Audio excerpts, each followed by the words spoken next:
No Alerta Geral, bate-papo político com os jornalistas Luzenor de Oliveira e Beto Almeida. Os dias são movimentados com articulações sobre o troca-troca de partidos envolvendo deputados estaduais e deputados federais. É a janela partidária que já começou e agita os bastidores políticos. Quem chega agora com mais informações é o repórter Sátrio Salles. A janela partidária está aberta e entre os dias 3 de março e 1º de abril, os deputados estaduais e federais estão liberados para trocar de siglas, sem a ameaça de perder o mandato. Muitos parlamentares do Ceará se preparam para construir um novo rumo partidário a caminho da reeleição.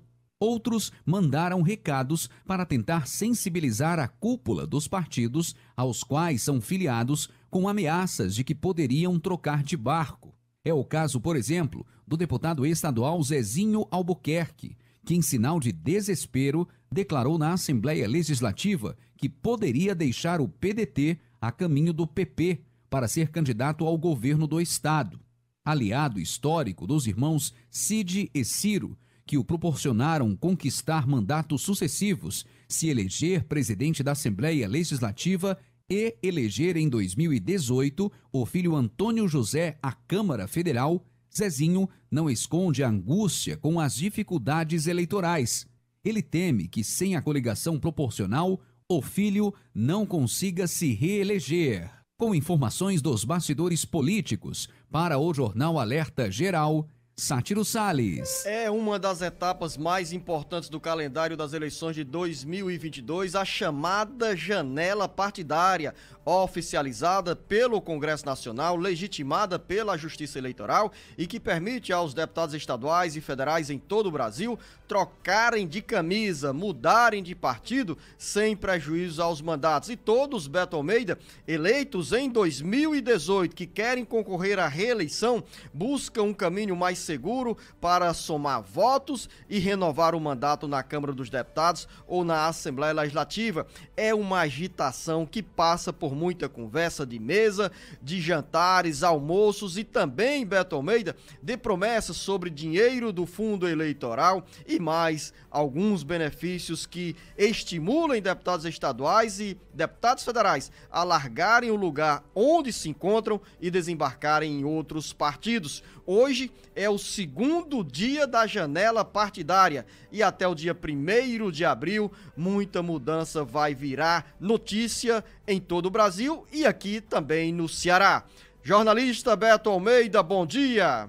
Beto Almeida, a análise política com credibilidade e isenção. Bom dia, Luciano. Olha só, esse cenário deste ano das eleições de 2022, ele precisa ser visto, nesse caso da janela partidária, ainda com um olhar um tanto quanto cuidadoso, porque tem o fato de que as coligações proporcionais, elas não estão mais permitidas. Então, os deputados estão agora em busca de fazer essa mudança de sigla, pensando exatamente nas dificuldades que vão enfrentar para uma reeleição onde eles se encontram atualmente. É óbvio, não tem mais a possibilidade de você fazer uma coligação, então você tem que se articular dentro de um novo cenário em que você olhe para os seus aliados, aliás, adversários no caso, porque a disputa vai ser dentro de um mesmo partido, então os seus aliados de hoje serão seus adversários dentro em breve. E aí você tem que olhar a capacidade de voto de cada um.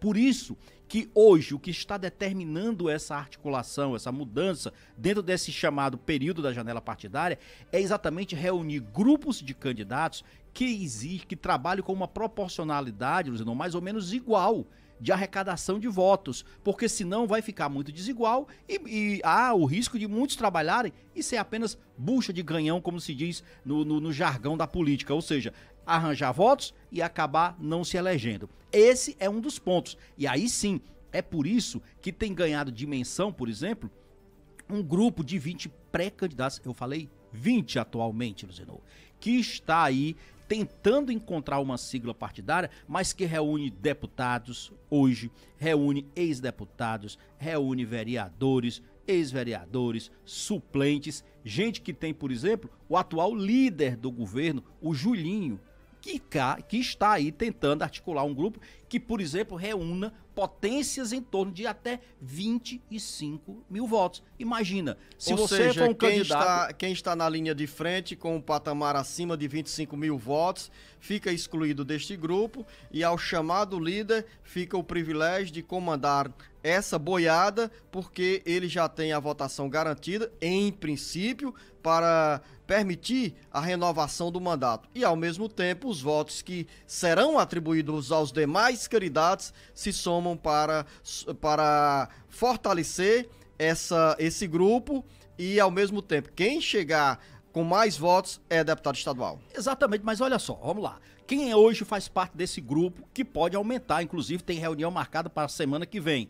O Júlio César, por exemplo, que ficou em 2018 com 25.769 votos. O Niso Costa, o deputado Niso Costa, que ficou com 24.759 votos. Gordinho Araújo, com 22.324 votos, 304 votos em 2018. E lógico, tem suplentes de deputado estadual também. Tem o Diego Barreto, que ficou com 21.920 votos em 2018. Tem o Fábio Galvão, que ficou com 11.108. Você percebe claramente aí, Luciano, que estão todos no limite de 25 mil votos, nada além disso. E tem também, por exemplo, vereadores. Ou seja, Beto Almeida, esse grupo aí, somando 200 mil votos, 250 mil votos, esse grupo talvez consiga eleger aí de forma direta 5 deputados estaduais. Esse é o cálculo matemático que tem feito e tem atraído tantos interesses para estar neste bloco, desde que não atraia gente com outro potencial.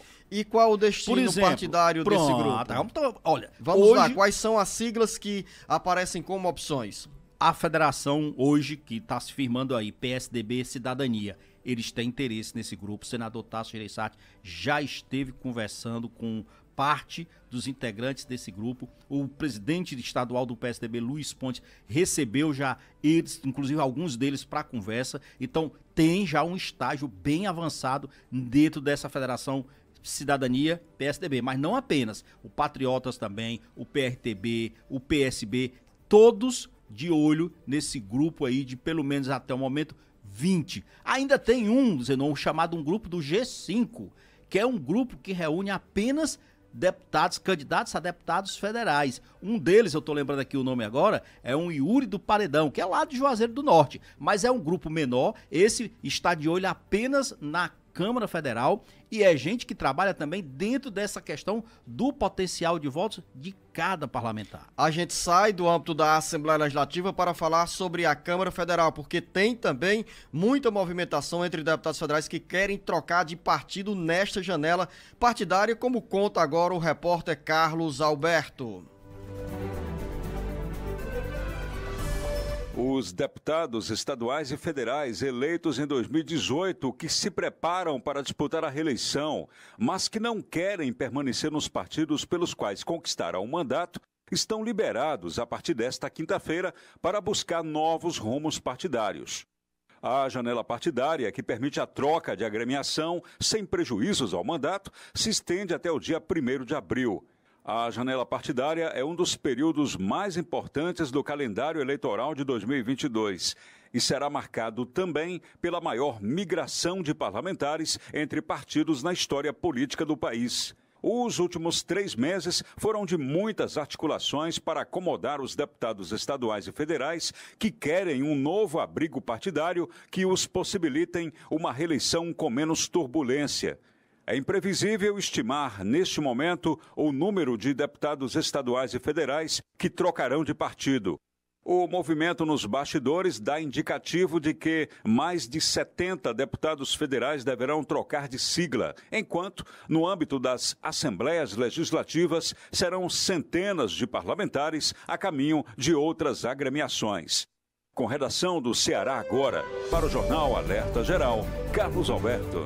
Jornalista Beto Almeida, o Carlos Alberto fez referência aí à janela partidária envolvendo os deputados federais. No Ceará teremos mudanças, no quadro nacional, a estimativa é que o PL, Partido Liberal, ao qual o presidente Jair Bolsonaro está afiliado, o PL deverá sair dos atuais 42 deputados federais para perto de 70 deputados federais, se transformando no maior partido com representação na Câmara Federal. E, ao mesmo tempo, quem vai emagrecer é a União Brasil, que surgiu da fusão entre PSL e DEM, começou o mês de fevereiro com pelo menos 81 deputados federais, mas deve perder consistência e também ficar com um pouco mais de 60 parlamentares. Ou nem isso, né? Calcula-se de 55 a 60, depois da janela partidária, esse enxugamento do União Brasil. Já o PL, como você disse, a projeção é que ele chegue ao final da janela